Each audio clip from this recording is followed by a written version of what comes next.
Wow, ah ouais, c'est fait flasher, il rechargeait trop vite. Bonjour à tous et bienvenue en Tech Break, votre rendez-vous hebdomadaire par 01net.com. Et pour l'actualité de cette semaine, c'est Xiaomi qui régale. On rappelle quand même la grosse actu principale de Xiaomi des derniers mois, le changement de logo assez incroyable. Non, la vraie actu, c'est ce que vous avez vu en intro. Xiaomi a balancé une vidéo dans laquelle on voit un chargeur 200 watts recharger un Mi 11 modifié exprès pour être compatible avec ce genre de chargeur. Truc impressionnant avec ce chargeur, c'est qu'il faudrait 44 secondes pour récupérer 10% de batterie, 3 minutes pour passer à 50% et 7 minutes 56 pour récupérer 100% de la batterie. Bon, vu qu'ils étaient assez chauds, ils ont aussi montré un chargeur sans fil 120 watts qui lui recharge le smartphone intégralement en 15 minutes. Alors sur le papier c'est pas mal puisque le record actuel c'est OnePlus qui l'a, c'est peut-être d'ailleurs la dernière chose qu'il leur reste, avec leur OnePlus 9 qui charge à 100% en 31 minutes. Donc là 7 minutes 56 avec un chargeur 200 watts, c'est vrai que c'est une belle performance. D'ailleurs on est trop content, Xiaomi nous l'a envoyé en exclu, on va pouvoir l'essayer pour la première fois.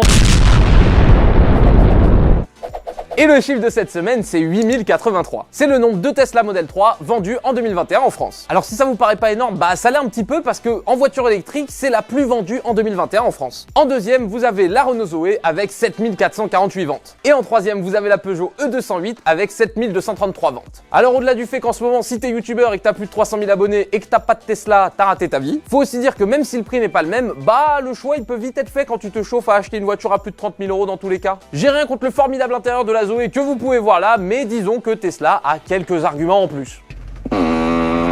D'ailleurs, petite info en plus comme ça, Tesla a récemment demandé au bureau américain des brevets à ce que la marque Tesla puisse être utilisée pour des restos, des drive-in ou encore des bars. Et d'ailleurs, c'est en travaux puisqu'ils sont en train de préparer quelque chose à Santa Monica en Californie. Un centre de recharge gigantesque avec 62 stations de charge, un restaurant type dîner, un cinéma en plein air. Qui dit mieux? Oui Renault, pour l'achat d'une Zoé, tu offres une Smartbox bulle de bonheur à 2 d'une valeur de 29 €. Ok, merci, je crois. Et place au concours, la semaine dernière on vous offrait votre clavier CTRL bleu jour, tout de bleu vêtu, et c'est Bibouille93 qui l'a gagné, bravo à toi pour ce pseudo, et va voir ton commentaire pour voir comment récupérer ton cadeau. Et cette semaine on vous offre votre tablette Wacom One, attention, elle est là, je viens de le faire tomber sur mon pied, ça fait mal. Pour participer, c'est très simple, vous la demandez dans les commentaires, cette belle tablette graphique, c'est réservé à nos abonnés sur YouTube, et je peux vous montrer ce que j'ai dessiné très modestement, hein. J'ai fait ça en rapide, vous ne jugez pas s'il vous plaît, bon voilà. Bon après voilà, il y a des imperfections, il y a un peu de boulot derrière, mais j'ai fait ça en 2-3 minutes, je peux pas faire non plus des miracles. Et la vidéo de cette semaine, c'est le futur. Enfin...